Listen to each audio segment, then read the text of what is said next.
সকলকে স্বাগতম জনাই ষ্টুডিঅত মই জাহ্নবী ছাত্ৰ ছাত্ৰী আৰু যুৱক যুৱতীক লৈ কেইবাটাও ডাঙৰ ঘোষণা কৰিছে মুখ্যমন্ত্ৰী ডক্টৰ হিমন্ত বিশ্ব শৰ্মাই মেট্ৰিক উত্তীৰ্ণ ছাত্ৰ ছাত্ৰী উচ্চতৰ মাধ্যমিকৰ ছাত্ৰ ছাত্ৰীৰ লগতে স্নাতক বৰ্ষৰ ছাত্ৰ ছাত্ৰীক লৈ কেইবাটাও বৃহৎ ঘোষণা কৰিছে কি ঘোষণা কৰিছে লৈ আহিছো তাৰ সবিশেষ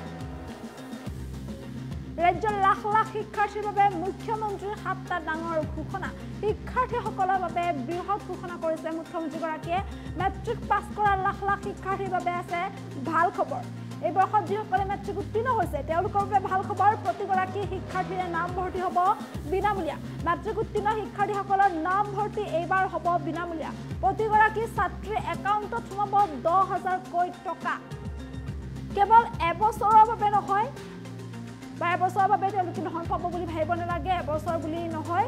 এইচএছ ফাৰ্ষ্ট ইয়াৰতো তেওঁলোকে 10,000 টকা লাভ কৰিব অৰ্থাৎ এইচএছ ফাৰ্ষ্ট ইয়াৰ পাছ কৰাৰ পিছতো তেওঁলোকে লাভ কৰিব 10,000 টকা এইচএছ ছেকেণ্ড ইয়াৰত তেওঁলোকে লাভ কৰিব 10,000 টকা যিসকল মেট্ৰিক উত্তীৰ্ণ ছাত্ৰ ছাত্ৰী আছে তেওঁলোকে যেতিয়া এইচএছ ফাৰ্ষ্ট ইয়াৰৰ নাম লগাব তেতিয়া তেওঁলোকে 10,000 টকাকৈ লাভ কৰিব ডিগ্ৰী ফাৰ্ষ্ট ইয়াৰতো 12,500 টকা লাভ কৰিব ছাত্ৰীসকলে ইফালে ডিগ্ৰী ছেকেণ্ড ইয়াৰ আৰু থাৰ্ডতো পাব 12,500 টকা কেৱল এয়াই নহয় বিশ্ববিদ্যালয়ত নাম ভৰ্তি কৰিলেও 25,000 টকা লাভ কৰিব অৰ্থাৎ স্নাতকোত্তৰত যদি নাম ভৰ্তি কৰে তেন্তে 25,000 টকা লাভ কৰিব বৰপেটাত নিৰ্বাচনী প্ৰচাৰ চলাই ঘোষণা কৰে মুখ্যমন্ত্ৰী ডক্টৰ হিমন্ত বিশ্ব শৰ্মাই এই বৰ্ষত যিসকল ছাত্ৰ ছাত্ৰীয়ে মেট্ৰিক পাছ কৰিছে প্ৰতিগৰাকী ছাত্ৰ আৰু ছাত্ৰীৰ বাবে ভাল খবৰ আছে যিসকলে মেট্ৰিক পাছ কৰিছে বা মেট্ৰিক উত্তীৰ্ণ হৈছে মেট্ৰিক উত্তীৰ্ণ ছাত্ৰ ছাত্ৰীসকলে লাভ কৰিব বিনামূলীয়া নামভৰ্তিৰ সুবিধা অৰ্থাৎ তেওঁলোকৰ নামভৰ্তি বিনামূলীয়া হ'ব মেট্ৰিক উত্তীৰ্ণ যিসকল ছাত্ৰ আৰু ছাত্ৰী আছে তেওঁলোকে যেতিয়া এইচএছত নাম ভৰ্তি কৰিব বা এডমিশ্যন ল'ব তেতিয়া তেওঁলোকে পইচাৰ বাবে চিন্তা কৰিব নালাগে বা ধনৰ অভাৱত তেওঁলোকে নপঢ়ো বুলি ভাবিব নালাগে ছাত্ৰ ছাত্ৰীসকলৰ নাম ভৰ্তি হ'ব বিনামূলীয়া এই সন্দৰ্ভত মুখ্যমন্ত্ৰীগৰাকীয়ে বৃহৎ ঘোষণা কৰিছে গতিকে মেট্ৰিক উত্তীৰ্ণ যিসকল ছাত্ৰ ছাত্ৰী আছে তেওঁলোকৰ নাম ভৰ্তি বিনামূলীয়া হ'ব আৰু ইয়াৰে সমান্তৰালকৈ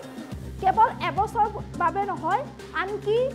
যিসকল ছাত্ৰী আছে তেওঁলোকে ধনো লাভ কৰিব যিটো চৰকাৰৰ ফালৰ পৰা এই ধন প্ৰদান কৰা হ'ব এইচএছ ফাৰ্ষ্ট ইয়াৰত যিসকল ছাত্ৰী থাকিব অৰ্থাৎ উচ্চতৰ মাধ্যমিকৰ প্ৰথম বৰ্ষত ছাত্ৰীসকলে 10,000 টকা লাভ কৰিব সমান্তৰালকৈ উচ্চতৰ মাধ্যমিকৰ দ্বিতীয় বৰ্ষতো তেওঁলোকে লাভ কৰিব 10,000 টকা অৰ্থাৎ উচ্চতৰ মাধ্যমিকৰ প্ৰথম বৰ্ষত নাম ভৰ্তি কৰাৰ লগে লগে 10,000 টকা লাভ কৰিব আকৌ দ্বিতীয় বৰ্ষত নাম ভৰ্তি কৰাৰ লগে লগে লাভ কৰিব 10,000 টকা সমান্তৰালকৈ এইচএছ পাছ কৰি যিসকলে ডিগ্ৰীত নাম ভৰ্তি কৰিব ডিগ্ৰী ফাৰ্ষ্ট ইয়াৰত যেতিয়া নাম ভৰ্তি কৰিব ফাৰ্ষ্ট ইয়াৰত নাম ভৰ্তি কৰাৰ লগে লগে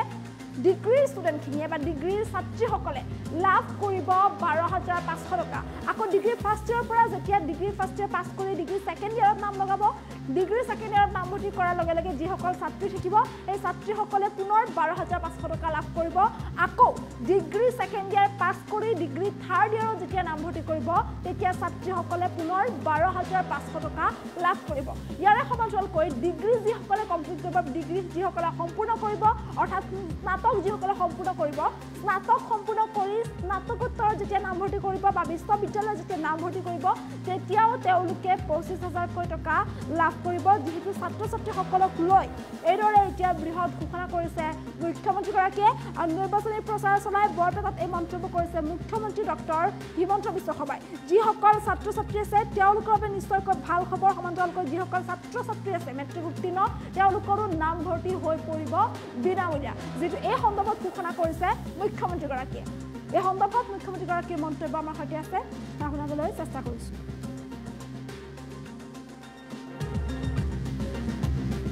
সায়েন্স কলেজ লাগে বৰবালা হয় না আচ্ছা সায়েন্স কলেজ কিয় লাগে পঢ়িবৰ কাৰণে লাগে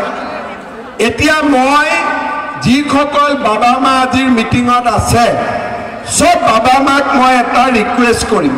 ভাই মোক ভাল পায় বেয়া পায় এটা কথা মনত ৰাখিব যে শিক্ষা অবিহনে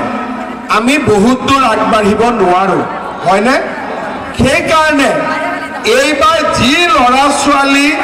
মেট্ৰিক পাছ কৰিছে তেওঁলোকক আপোনালোকে কলেজত এডমিশ্যন দিব এইবাৰ এডমিশ্যনত 1 টকাও দিব নালাগে মই বিনা পইচাত এডমিশ্যন কৰিম হ'ব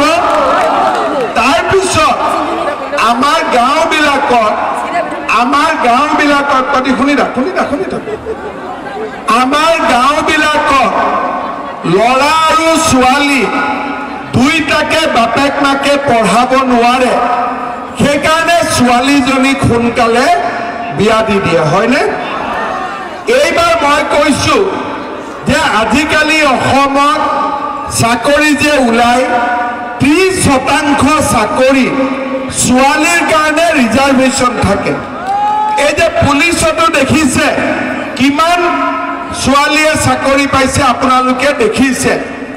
নাৰ্ছতো ছোৱালীয়ে চাকৰি পায়। সেইকাৰণে এইবাৰ ছোৱালীক বিয়া নিদি আপোনালোকে কলেজত নামভৰ্তি কৰাই দিয়ক, আৰু কলেজত যিটো পঢ়াৰ খৰচ বছৰি 10,000 টকা মামাই তাইৰ বেংক একাউণ্টত দি দিব। বুজি পালে যে ছোৱালীৰ পঢ়াৰ দায়িত্ব মামাৰ ওপৰত থাকিব। ল'ৰা আৰু ছোৱালী দুইটাৰে এডমিশ্যন বিনামূলীয়া হ'ব, কিন্তু ছোৱালী যাতে সোনকালে বিয়া নহয়, তাইক যাতে আমি ডাঙৰ কৰিব পাৰোঁ, সেইকাৰণে হায়াৰ ছেকেণ্ডাৰী পঢ়িলে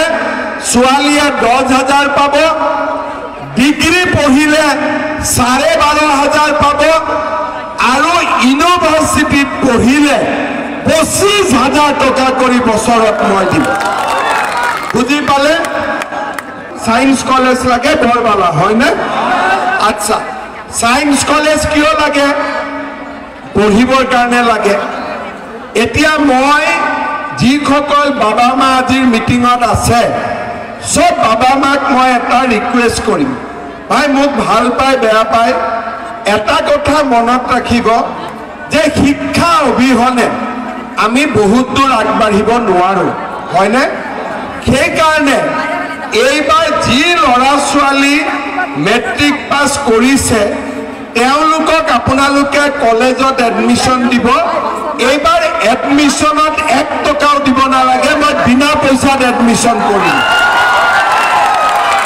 হ'ব? তাৰপিছত আমাৰ গাঁওবিলাকত পাতি শুনি থাক, আমাৰ গাঁওবিলাকত ল'ৰা আৰু ছোৱালী দুইটাকে বাপেক মাকে পঢ়াব নোৱাৰে, সেইকাৰণে ছোৱালীজনীক সোনকালে বিয়া দি দিয়ে, হয়নে? এইবাৰ মই কৈছোঁ যে আজিকালি অসমত চাকৰি যে ওলায় 30% চাকৰি ছোৱালীৰ কাৰণে ৰিজাৰ্ভেশ্যন থাকে। এই যে পুলিচতো দেখিছে কিমান ছোৱালীয়ে চাকৰি পাইছে, আপোনালোকে দেখিছে। নাৰ্ছতো ছোৱালীয়ে চাকৰি পায়। সেইকাৰণে এইবাৰ ছোৱালীক বিয়া নিদি আপোনালোকে কলেজত নামভৰ্তি কৰাই দিয়ক, আৰু কলেজত যিটো পঢ়াৰ খৰচ বছৰি 10,000 টকা মামাই তাইৰ বেংক একাউণ্টত দি দিব। বুজি পালে যে ছোৱালীৰ পঢ়াৰ দায়িত্ব মামাৰ ওপৰত থাকিব। ল'ৰা আৰু ছোৱালী দুইটাৰে এডমিশ্যন বিনামূলীয়া হ'ব, কিন্তু ছোৱালী যাতে সোনকালে বিয়া নহয়, তাইক যাতে আমি ডাঙৰ কৰিব পাৰোঁ, সেইকাৰণে হায়াৰ ছেকেণ্ডাৰী পঢ়িলে ছোৱালীয়ে 10,000 পাব, ডিগ্ৰী পঢ়িলে 12,500 পাব, আৰু ইউনিভাৰ্চিটিত পঢ়িলে 25,000 টকা কৰি বছৰত মই দিম।